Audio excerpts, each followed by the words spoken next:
बिस्मिल्लाहिर्रहमानिर्रहीम। अस्सलामु अलैकुम डियर स्टूडेंट्स। आज का आपका आर्टिकल है electric potential at a point due two point charge.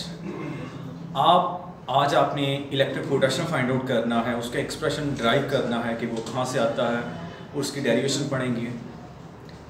Basically आपका electric potential at a point due two point charge is equal to a work done in moving a unit positive charge from infinity to that point, keeping the charge in electrostatic equilibrium। Basically आपने उसको infinity point से उठा के किसी भी point के ऊपर लेके आना है, तो उसके लिए आपको जो वर्क डन उसके ऊपर करना होगा वो आपकी इलेक्ट्रिक पोटेंशियल के इक्वल हो जाएगा। तो मैं इधर डायग्राम बनाने लगा हूँ, वो देखें। डायग्राम आपकी कुछ इस तरह है। फॉर एग्जाम्पल ये आपका चार्ज है,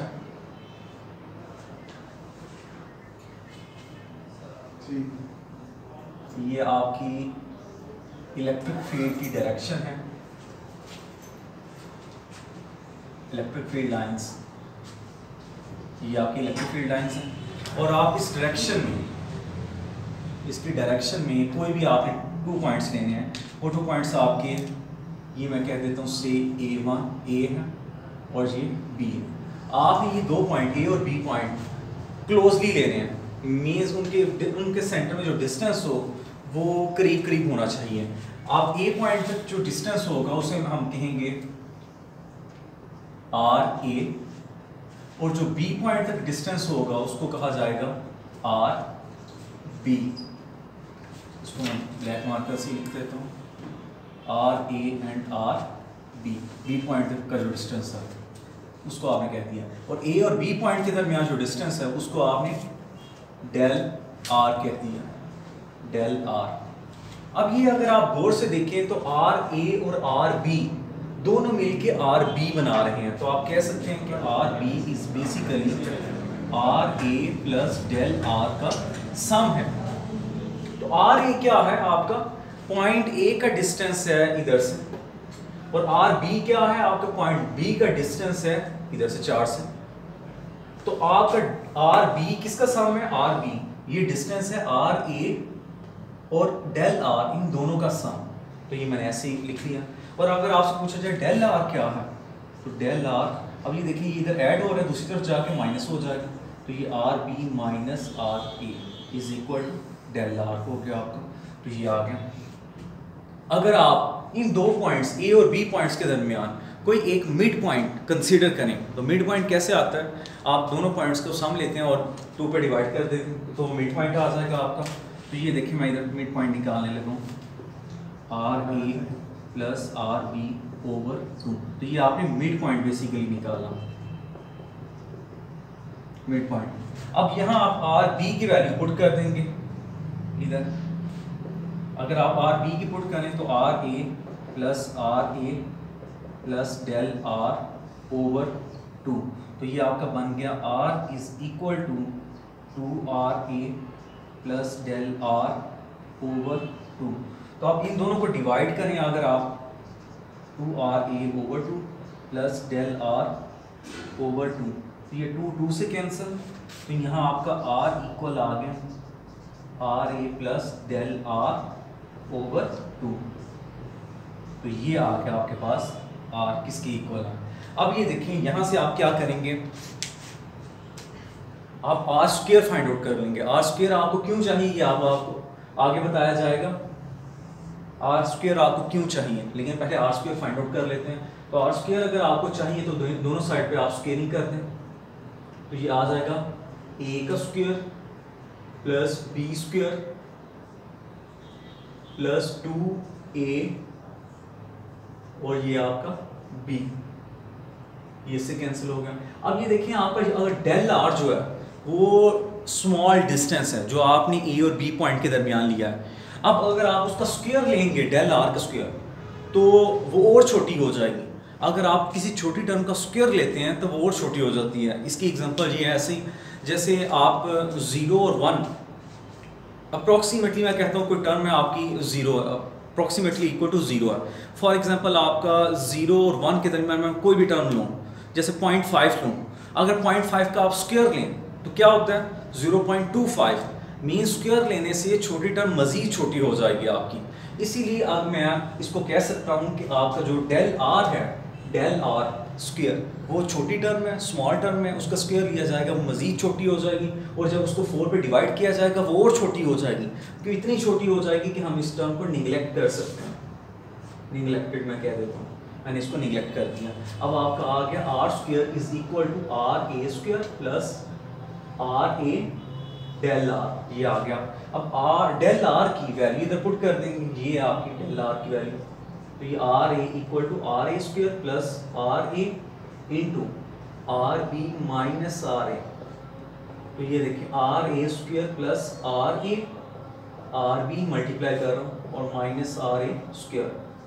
अब ये देखें आर ए स्क्वायर इससे कैंसिल हो गया, तो आपका आर स्क्वायर किसके इक्वल आ गया, आर बी के इक्वल आ गया, ये आर स्क्वायर की वैल्यू आ गई। अब आपको ये क्यों चाहिए तो फाइंड आउट किया है। बेसिकली आपका जो इलेक्ट्रिक फील्ड इंटेंसिटी है उसका फार्मूला होता है E is equal to 1/4 pi epsilon naught Q over R square. तो यहाँ आपको बेसिकली आप electric field intensity find out करना चाहते थे मिड पॉइंट के ऊपर, ए और बी पॉइंट के किसी सेंटर में आप मिड पॉइंट के ऊपर electric field intensity find out करना चाहते थे, तो उसके लिए आपको आर स्क्वायर चाहिए था, इसीलिए ही आपने आर स्क्वायर फाइंड आउट किया। अब इसकी वैल्यू को आप यहाँ पुट करेंगे, तो ये मैं पुट करता हूँ, तो ये इलेक्ट्रिक फील्ड इंटेंसिटी की मैग्नीट्यूड आ जाएगी 1/4 pi epsilon naught Q over R A R B. तो ये एक्सप्रेशन आ गया आपके पास, ये E का एक्सप्रेशन तो आ गया आपके पास। अब हमने फाइंड आउट करना है आपका इलेक्ट्रिक पोटेंशियल। इलेक्ट्रिक पोटेंशियल कहाँ कैसे आएगा आपका मिड पॉइंट के दरमियान, तो उसके लिए आपने इससे प्रीवियस रिलेशन पढ़ा था। वो रिलेशन आपको क्या कहता है, जो आपका पोटेंशियल ग्रेडियंट का भी था, उसमें आपने ये निकाली थी equation E is equal to minus del V over del R। अब आपने अगर डेल V फाइंड आउट करना हो, इलेक्ट्रिक पोटेंशियल डिफरेंस वो फाइंड आउट करना हो, तो वो आप कैसे करेंगे, तो ये देखें ये आ जाएगा माइनस E डेल R, ये इक्वेशन आ गई आपकी। अब यहाँ आप V और E और डेल R की वैल्यूज पुट कर सकते हैं। आपने B पॉइंट से उसको A पॉइंट के ऊपर शिफ्ट किया, तो आप इधर कह सकते हैं कि ये देखें VB minus VA is equal to minus E क्या है आपका, E अभी ऐसे ही रखते हैं, और आ गया डेल R, और डेल R क्या है आपका RB माइनस RA। तो इधर वैल्यू पुट करते हैं RB minus RA। Next expression में मैं वैल्यू पुट करने लगा हूँ E की, तो वो है 1/4 pi epsilon naught Q over RA RB into RB minus RA, ये आ गया आपकी। अब ये देखें इधर मैं क्या करूँगा, इधर VB माइनस VA वैसे ही रहेगा अभी, इस ये उसको मैं कर दूंगा Q over 4 pi epsilon not, और ये जो आपका 1/RA RB है ये अंदर मल्टीप्लाई करूँगा, ये मल्टीप्लाई करने लगा हूँ, तो ये आ जाएगा RB over RA RB minus RA over RA RB। तो इससे होगा क्या, RB से कैंसिल, RA से कैंसिल, और आपका अंदर क्या रह जाएगा VB minus VA equal to, इधर मैंने माइनस को इग्नोर किया, ये माइनस भी साथ आने इधर, तो ये minus Q over 4 pi epsilon not 1/RA minus 1/RB, ये आ गया आपका। अब आप इस माइनस को अंदर मल्टीप्लाई कर देंगे, या मल्टीप्लाई ना भी करें, आप ये ऐसे ही रखें। आप ये देखें, आपका अगर आप एब्सोल्यूट पोटेंशियल फाइंड आउट करना चाहते हैं, तो एब्सोल्यूट पोटेंशियल होता है कि जो आपका वर्क डन होता है किसी भी यूनिट पॉजिटिव चार्ज को इन्फिनिटी पॉइंट से उठा के किसी भी पॉइंट के ऊपर लेके आना, और इक्विलिब्रियम कंडीशंस आपने बरकरार रखनी है, keeping the charge in electrostatic equilibrium. तो आप B पॉइंट अगर आप उसको इन्फिनिटी पॉइंट कंसीडर करते हैं, तो इधर मैं ये कह सकता हूँ फिर आपका VB वो होगा V इन्फिनिटी, और अगर V इन्फिनिटी हो तो वो 0 आता है आंसर। तो सेकेंड कंडीशन क्या हो जाएगी, अगर RB है तो आपका 1/RB जो पॉइंट है वो डिस्टेंस है इन्फिनिटी, और 1 और इन्फिनिटी क्या होता है 0। अब ये दोनों एक्सप्रेशन आप इस फार्मूले में पुट करेंगे, तो उससे होगा क्या वो देखें। जब ये दो एक्सप्रेशन आप इसमें पुट करेंगे, आर बी की जगह भी 0 और 1/r बी की जगह भी 0, तो आ जाएगा -1/r a is equal to -q/1/4πε0 1/r a -0। तो ये देखिए माइनस, ये माइनस से कैंसिल हो गया, तो ये आ गया VAO is equal to q/1/4πε0 1/r a। तो ये इसको मैं अरेंज कर दूं तो VA मैं कह सकता हूँ 1/4πε0 q/r a है। तो ये आपका इलेक्ट्रिक पोटेंशियल आ गया किसी भी पॉइंट A के ऊपर, पॉइंट A के ऊपर। अगर आपने इसको जनरल इन जनरल लिखना हो तो इन जनरल में लिख सकता हूं फिर V is equal to 1/4πε0 q/r हो जाएगा। तो ये एक्सप्रेशन किसका आ गया, इलेक्ट्रिक पोटेंशियल का आ गया। तो ये था आज का आपका टॉपिक जिसमें आपने कैलकुलेट किया electric potential at a point due to a point charge. तो ये आपका एक्सप्रेशन निकल आया। तो इससे आपका एक्सरसाइज का फर्स्ट शॉर्ट क्वेश्चन है वो भी होगा जिसमें उसने पूछा हुआ है इलेक्ट्रिक फील्ड इंटेंसिटी और इलेक्ट्रिक पोटेंशियल का आर के साथ क्या रिलेशन है। तो दोनों का इन्वर्स है, एक में आपका आएगा E is directly inversely proportional to 1/r², लेकिन आपका इलेक्ट्रिक पोटेंशियल में क्या होता है,